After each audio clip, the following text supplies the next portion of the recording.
Maupay nga adlaw, mga kabugtuan ko, didaka ni Kristo. Aadi na kita ikakatloan kag tulo nga Domingo hang katuigan.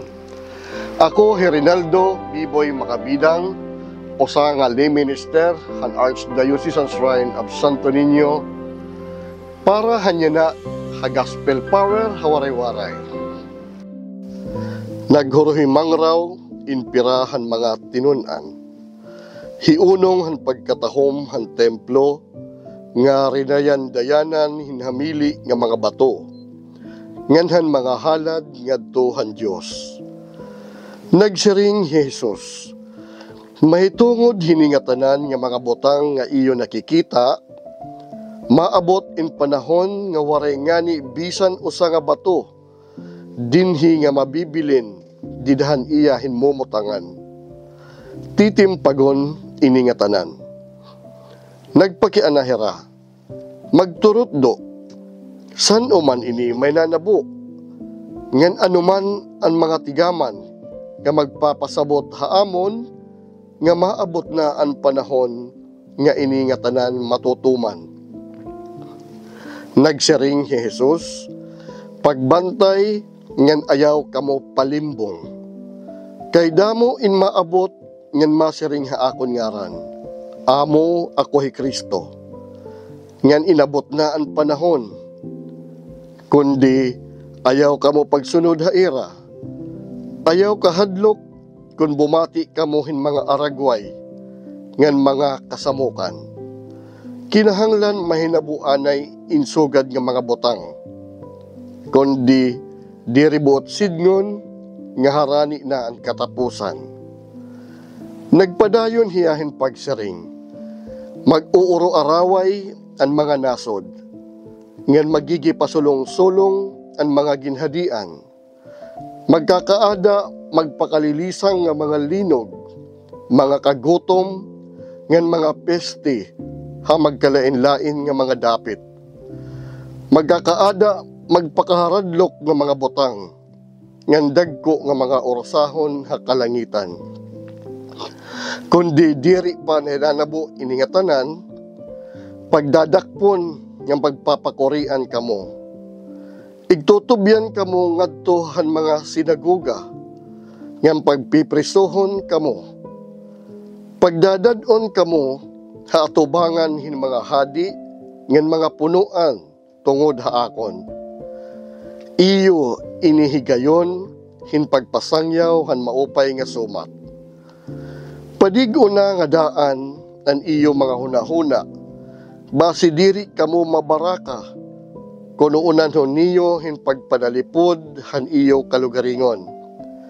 Kay tatagan ko kamo hin mga pulong ngan kinaadman, nga waray han iyo mga kaaway makakabaton o makakariwa han iyo igyayakan. Igtutubyang kamo han iyo mga kag-anak, kabugtuan, kauropdan ng kasangkayan. Papatayon pangani ang iba ha iyo. Pagdudumtan kamo han nga tanan, tungod haakon. Kundi, waray mawawara, bisan usa nga buhok han iyo mga ulo. Pagpadayong kamo hin kamakusog, kay hininga paagi, matatalwas ang iyo mga kinabuhi. Hakadaan nga mga panahon, ang kilala nga tinutuuhan, kumparte han ka mga kalamidad, nga nananabo og ang mga orasahon nga paggios, han mga butang nga upod ang espasyo, gawas ang kalibutan, nasusugad nga nauuyon han mga panhitabo, nga makuri mapugnan han tao. Hi Jesus gihapon na hingadayan, ang haros parihas nga panhitabo, nga tiarabot kung saan-o magugunob ang templo han Jerusalem.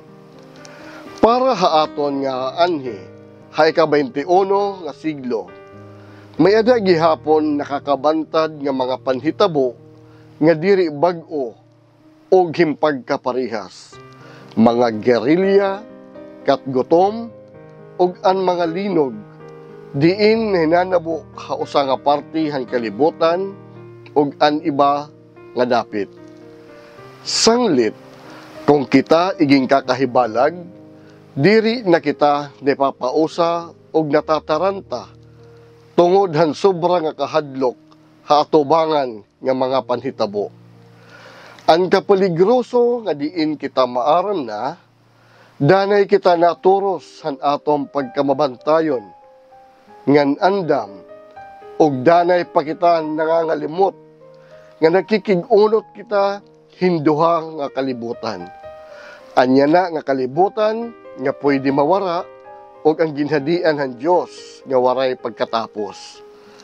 Di dahiton atom pagdaop, han pagtatapos han tuig liturhiya, ang mga barasahon han ebanghelyo, nagaaghat ha aton, ang panawagan nga kita maghingpit himpagbantay, ngan andam hakatumanan ang kanang Ginoo panaad nga pagbalik.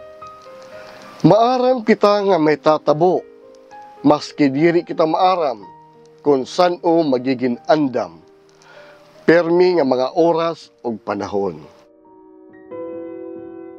Ginoo Jesus, igbalik gad ang amon mga kasing-kasing, nga pumugwat, ngan makalasan, han pag-abot, han imo pagbalik.